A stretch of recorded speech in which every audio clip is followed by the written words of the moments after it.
एक छोटी सी कहानी से मैं आज की बात शुरू करने जा रहा हूं।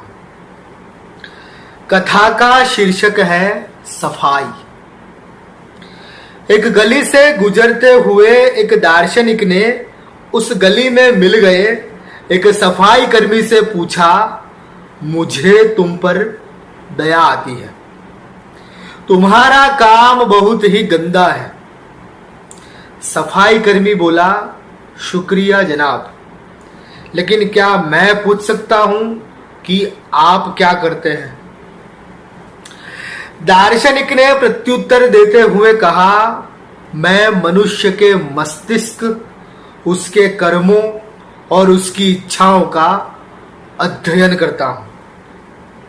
तब सफाई कर्मी ने गली की सफाई जारी रखते हुए मुस्कुराकर कहा, मुझे भी आप पर तरस आता है।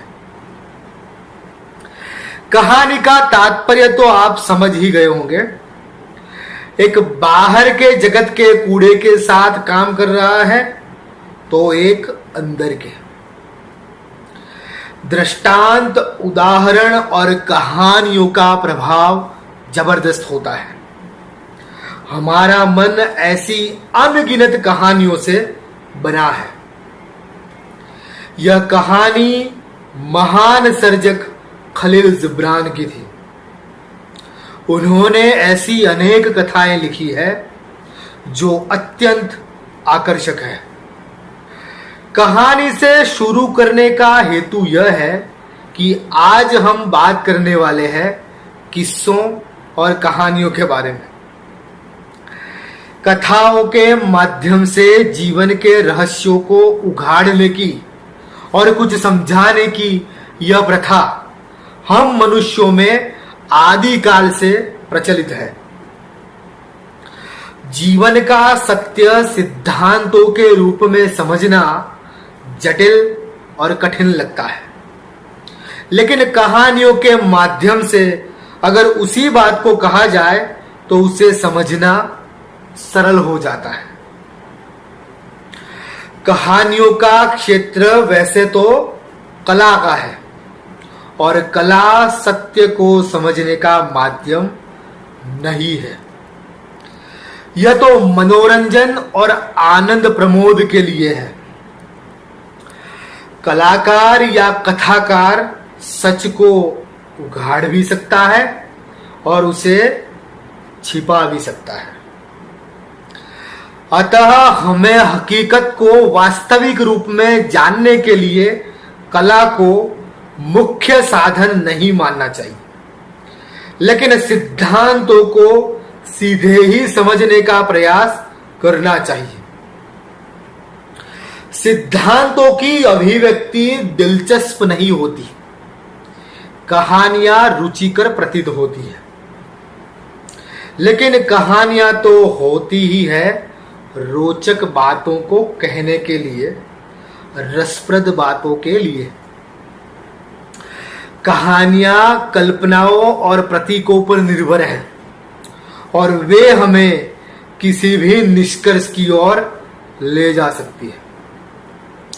कथाकारों के हेतु से कहानियां चलती है, तो कहानीकार जो कहना चाहता है उस पर इस बात का आधार है कि वो सच की ओर ले जाएगी या भ्रम की ओर। हमारे एक चिंतक मित्र सुकुमार त्रिवेदी जी ने एक बार कहा था कि वैज्ञानिक, दार्शनिक, शिक्षक और पत्रकार का कार्य क्षेत्र इंटेलिजेंस को आर्टिकुलेट करता है। यह इंटेलेक्चुअलिटी के क्षेत्र है। उसमें कला के क्षेत्र की गिनती नहीं होती, लेकिन आजकल के पत्रकारों और शिक्षकों को हम देखें तो लगता नहीं कि उनका क्षेत्र इंटेलेक्चुअलिटी का होगा। उसके विपरीत कई ऐसे कलाकार और कहानीकार हैं जिनका क्षेत्र निरपेक्ष आनंद देने का है। बावजूद इसके वे कला को सत्य के माध्यम के रूप में इस्तेमाल करते दिखाई पड़ते हैं। तो कहने का अर्थ यह है कि मनोरंजक किस्से और दिलचस्प कहानियों का कला का यह क्षेत्र हमें अत्यधिक प्रभावित करता है, लेकिन अगर उससे सीखने जाएंगे तो यह खतरनाक हो सकता है। हम जो जानते हैं या हमारा जो ज्ञान है वो बाहर से ही आया है, कुछ भी अंदर से नहीं आता, सब बाहर से आता है। अगर आप सही अर्थों में पढ़े लिखे नहीं है, शिक्षित नहीं है, तो आपकी समझ एक मर्यादित क्षेत्र से प्रभावित है। परिवार, गांव, बड़े बुजुर्गों की बातें और परंपरागत कहानियों से आपका मन गढ़ा गया है। अगर आप सुशिक्षित हैं तो आपके भाव जगत का विस्तार हुआ है और आपका मन विश्व भर की कहानियों से बना होगा। हमारा मन युगों से कही गई पुराण कथाओं और सुनी गई दंत कथाओं से ही बना है। फिक्शन में हमने ज्यादा कुछ पढ़ा नहीं है, लेकिन हमारे लिटरेचर के मित्र जिन्हें पढ़ते रहते हैं उन्होंने मानव जीवन के बारे में सब कुछ लिखा है। उन्हीं में कुछ नामों का उल्लेख करते हुए हम अपनी बात को आगे बढ़ाते हैं। ये सृजन जगत के वो नाम है जिन्हें पढ़ने पर हम कहीं ना कहीं दर्शन जगत की ओर आ सकते हैं। George Orwell, Leo Tolstoy, Maxim Gorky, Fyodor Dostoevsky, William Shakespeare, Ernest Hemingway, Mark Twain, Franz Kafka, James Joyce, Gabriel Garcia, Sartre, Camus, T S. Eliot, Oscar Wilde, Walt Whitman, Aldous Huxley, Samuel Beckett, Robert Frost, William Wordsworth, Ezra Pound, Pablo Neruda, एलिगरी Dante, Milton, Tennyson, Rumi, Omar Khayyam, Khalil Gibran और Richard बाक जैसे अनगिनत नाम है जिन्होंने हमें बनाया है, हमारे भाव जगत का, हमारे मन का निर्माण किया है। अगर हम भारतीय या हिंदी भाषी है तो उससे थोड़े अलग ढंग से बने।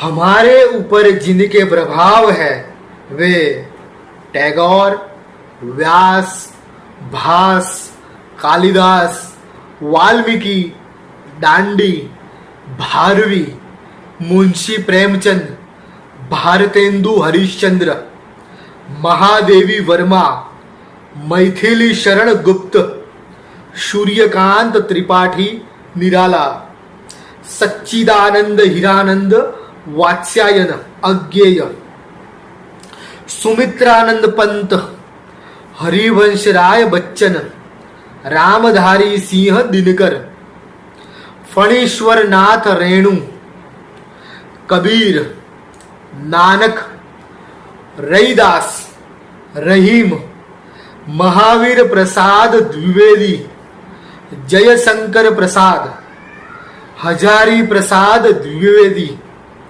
आचार्य चतुरसेन, शरद चंद्र चट्टोपाध्याय, नागार्जुन, वाजपेयी, सआदत हसन मंटो, इस्मत चुगताई, मीर तकी मीर, मिर्जा गालिब, महाश्वेता देवी, शरद जोशी, अमृता प्रीतम, गुलजार, जावेद अख्तर, गोपाल दास नीरज, राहुल सांकृत्यायन और हरिशंकर परसाई हो सकते हैं। अगर हम गुजरात से हैं तो वो ही मानवीय भावनाएं इस भाषा में हमें अन्य सर्जक नामों के माध्यम से समझने को मिलेगी, जैसे कि अखा, लाखा लोयण, गंगा सती, निष्कुलानंद, ब्रह्मानंद, काग, कलापी, उमाशंकर जोशी, सुरेश जोशी, राजेंद्र शाह, निरंजन भगत, लाभ शंकर ठाकर, नीरव, रावजी, पन्नालाल, सुंदरम, साई मकरंद, सितांशु यशश्चंद्र, कन्हैयालाल, कालेलकर, किशोरलाल, केदारनाथ, कुंदनिका कापड़िया, ज्योतिंद्र दवे, बख्शी, खत्री, नर्मद, मेघाणी, धूमकेतु, ब्रोकर, दर्शक, र देसाई और रमन भाई नीलकंठ आदि। साहित्य की जगह अब फिल्मों ने ले ली है, तो वही बातें अब इन लेखकों, निर्माताओं, कलाकारों के माध्यम से जानने को मिलती है, जैसे कि Steven Spielberg, Christopher Nolan, Alfred Hitchcock, Francis Ford Coppola, Charlie Chaplin, Akira Kurosawa, Woody Allen, Michael Powell, James Cameron, Peter Brook, Ingmar Bergman, Andrei Tarkovsky या दादा साहब फाल्के, सत्यजीत रे, बासु चैटर्जी, भीष्म साहनी, ऋषिकेश मुखर्जी, श्याम बेनेगल, गुरुदत्त, गिरीश कर्नाड,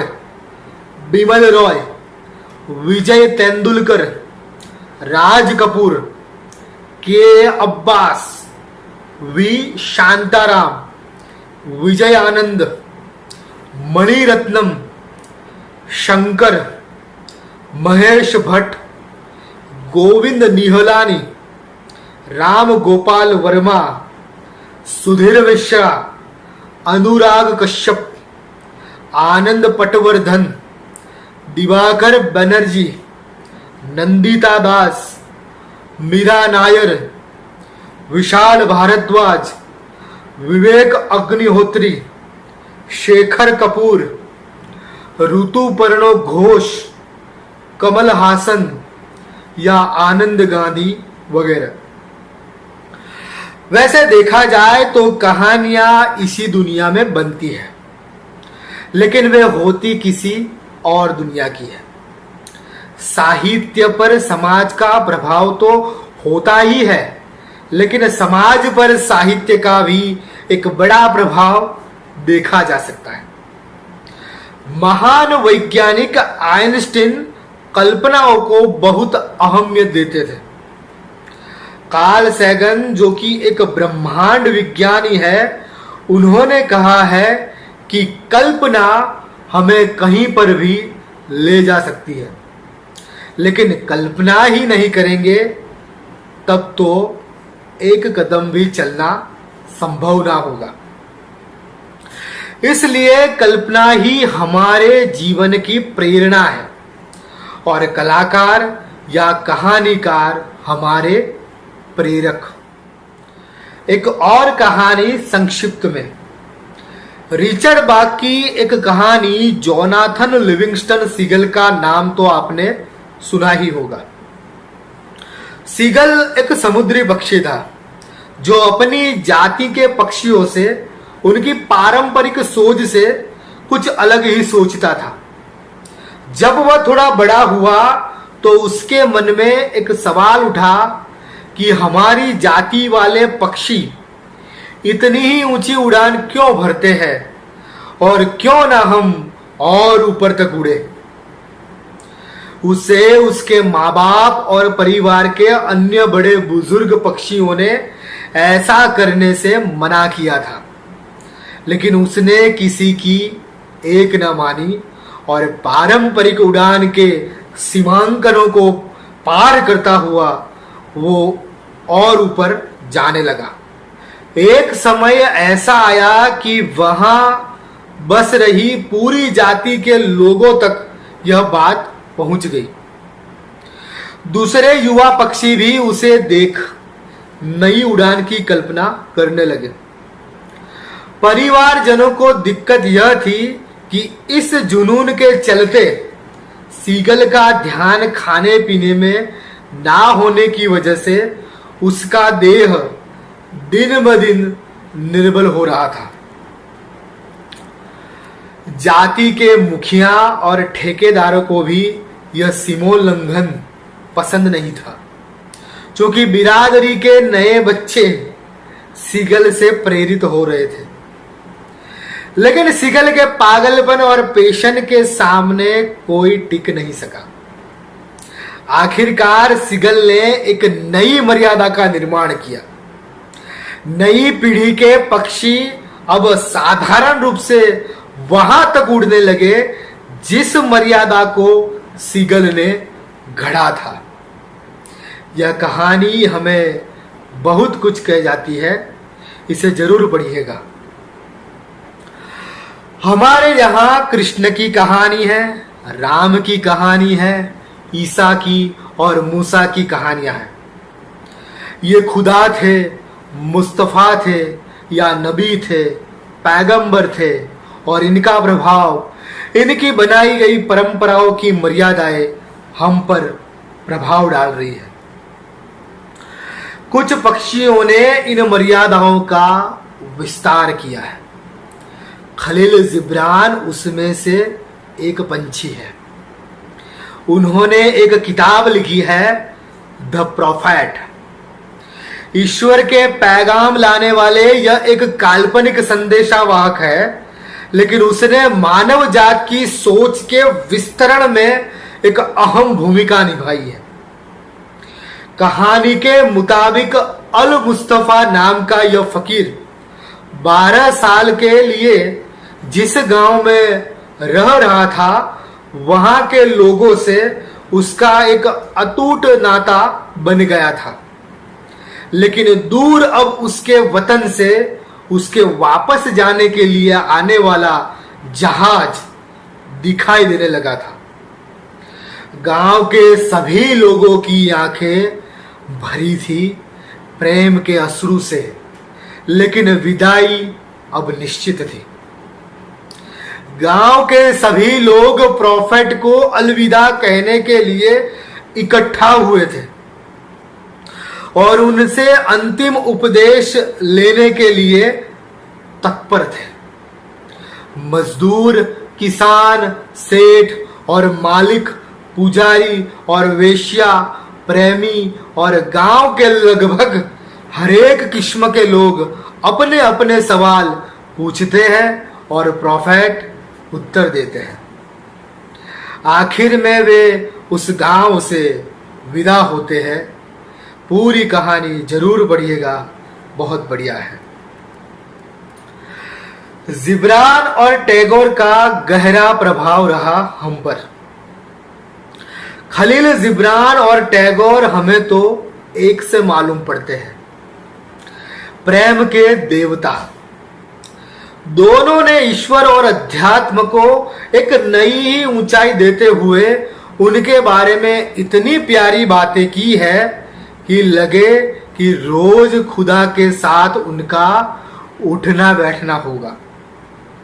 लेकिन जब हमने पहली बार ये जाना कि दोनों ने कहा था कि उनकी भेंट कभी ईश्वर से नहीं हुई और ना ही उन्हें कोई आध्यात्मिक अनुभूति हुई है, वे तो सिर्फ एक कलाकार थे और अपनी कल्पना शक्ति से ही वो सब लिखा करते थे, तो यह हमारे लिए एक आश्चर्य की बात थी। क्योंकि अगर इन्हें ईश्वर नहीं मिला तो किसी और को मिल ही कैसे सकता है।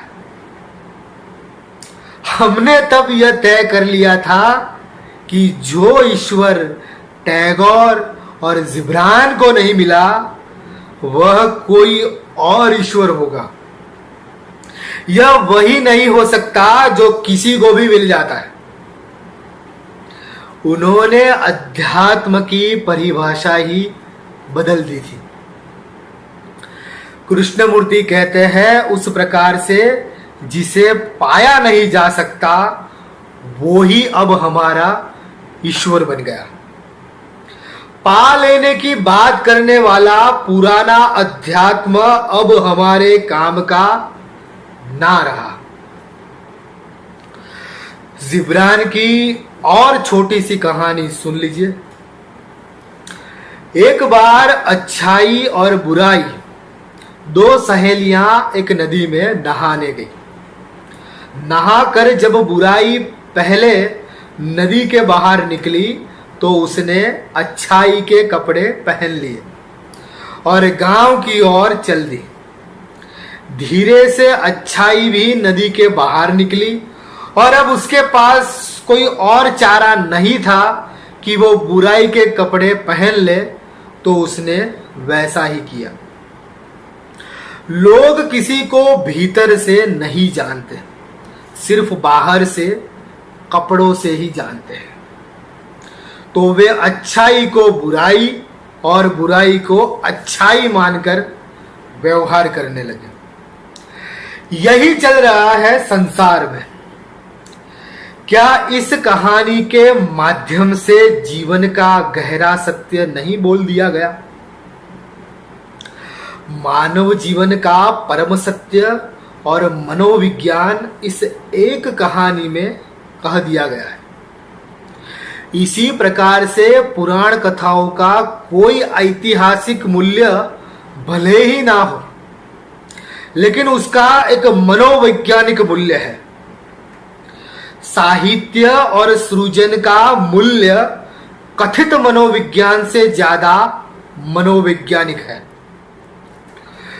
पुराने प्रोफेट और जिब्रान के प्रोफेट में अंतर है, लेकिन एक और संदेशावाहक की एक और कहानी सुनिए जो उससे भी आगे हमें हमारी वास्तविकता का कड़वा सच सुनाती है। जिब्रान का प्रोफेट धर्मों के संदेशवाहकों का रूप ज्यादा ठोस रूप में व्यक्त करता है, लेकिन हमारी सबसे प्रिय पुस्तक है फ्रेडरिक नीत्शे की द स्पॉक जरथुस्त्र। नायक जरथुस्त्र पहाड़ पर साधना करके नीचे आ गया है, यह घोषणा करने के लिए कि अब ऊपर कोई ईश्वर नहीं रहता। संदेश तो वो भी लाया था, लेकिन वह इंसानों को ज्यादा इंसान बनने का नया उपदेश था। जिस प्रकार हम बंदरों के खेल पर हंसते हैं, वैसे महामानव मनुष्यों के इस खेल पर हंस रहा है। इस पुस्तक को तो अवश्य पढ़िएगा। नीत्शे की बातें किसी भी मर्मी या मिस्टिक रहस्यदर्शी से आगे की बात है। हमारे स्वतंत्र चिंतन की नींव यह किताब है और नीत्शे हमारे गुरु है, लेकिन वे स्वयं को रहस्यवादी या गुरु की तरह पेश नहीं करते, वरन एक दार्शनिक या कवि की तरह वे खुद को प्रस्तुत करते हैं। साइकोलॉजी पर उनका बड़ा प्रभाव है और नए अध्यात्म पर भी, जो कि थे एक कहानीकार। उनके अतिमानव जैसा ही लगता है हमें योगी अरविंद के अतिमन का ख्याल, लेकिन एक स्वयं की कल्पना को कल्पना कहता है, जबकि दूसरा उसे एक आध्यात्मिक आदर्श की तरह प्रस्तुत करता है। ओशो रजनीश का जोरबा द बुद्धा, जिसमें जोरबा एक ग्रीक सर्जक निकोस काज़ानज़ाकिस के उपन्यास का एक काल्पनिक पात्र है और बुद्ध भारत के ठोस इतिहास का एक पात्र। इन दोनों को मिलाकर ओशो भी अपने अनुयायियों को एक आदर्श देते हैं। कहने का तात्पर्य यह है कि लोग जिसे आध्यात्मिक आदर्श मानकर उसे साधने के लिए साधना करने लगते हैं, वो किसी के कल्पना शक्ति विलास के फर्जंद होते हैं। ऐसे किसी स्वप्न दृष्टा की किसी कहानी में तीव्र रूप से मानने की वृत्ति ही दूसरे का सच बन जाती है। हालांकि टॉल्स्टॉय की कहानियों से प्रेरित कोई गांधी कुछ कर पाता है, लेकिन बाकियों की जिंदगी उन आदर्शों को ढोने का एक प्रयास बन जाती है। कलाकार की साधना इससे भिन्न होती है। बेहतर होता कि अध्यात्म की जगह सिर्फ कला ही होती। खैर, हमारी जिंदगी आधी हकीकत और आधा फसाना बन जाती है। हकीकत में कल्पनाएं और कल्पनाओं में हकीकत छिपी है, और जो इस भेद को समझ पाता है वो ही सत्य ज्ञान को प्राप्त कर सकता है। कहानियां, सपने बांटे गए हैं और बेचे गए हैं। कहीं हकीकत के नाम पर उसका व्यापारीकरण हुआ है, तो कहीं सच्चे रूप में इसे एक एंटरटेनमेंट की तरह प्रस्तुत किया गया है। जिन्होंने कला के रूप में कला को प्रस्तुत किया, वे ही हमारे आदर के पात्र बन पाते हैं, क्योंकि कला ही जीवन का एकमेव सार्थक ध्येय बन सकता है, ऐसा हमने जाना है। जीवन अपने आप में एक एब्सर्ड नाटक की तरह है। हमें वह रुचिकर मालूम नहीं पड़ता, इसलिए हम जीवन की घटनाओं को एक कहानी में पिरोते रहते हैं, और हर एक इंसान के पास अपनी कच्ची पक्की एक कहानी है। हमारी जिंदगी फरेब है या हकीकत, उसका निर्णय विवेक के जागरण में हमें ही करना है। एक तरफ संप्रज्ञों का थिएटर हमें जीवन की वास्तविकता का एब्सर्ड रूप दिखला रहा है, और एक तरफ असंप्रज्ञ रूप से हम हकीकतों को कहानी बनाकर जी रहे हैं। मसलन हमें कहानियों का वास्तविक रूप समझना है बस। पत्रकारिता में रिपोर्ट को स्टोरी भी कहा जाता है। हमारा विषय स्पिरिचुअल जर्नलिज्म था, जिसके तहत हमने अध्यात्म की गहराई और ऊंचाई नापने के लिए सन्यासी और ब्रह्मचारी तक का जीवन जीकर अनुभव से उसे नखशिक जानने की कोशिश की है। हमारी भी एक कहानी है, लेकिन उसे सुनने से पहले हम चाहते हैं कि यहाँ इस चैनल पर मौजूद कहानियों को आप पहले सुन ले, देख ले, जान ले और समझ ले। इनमें से कुछ कहानियों में आधा सच है, लेकिन आधा सच भी पूरे झूठ की तरह ही होता है। इन्हीं में से कुछ कहानियों में सच पूरा उभर कर भी आता है, उस पर हम आगे बात करेंगे। दरअसल यह हमारे रिसर्च वर्क और प्रोजेक्ट से जुड़ा काम था, जिसको हमने आप सब सत्य के खोजियों के साथ साझा किया है। हम सब में कहीं ना कहीं एक पत्रकार छिपा है, और जब वह जीवन के मूलभूत सत्यों की तात्विक खोज में निकल पड़ता है, तब वह सत्य का प्रामाणिक खोजी बन जाता है।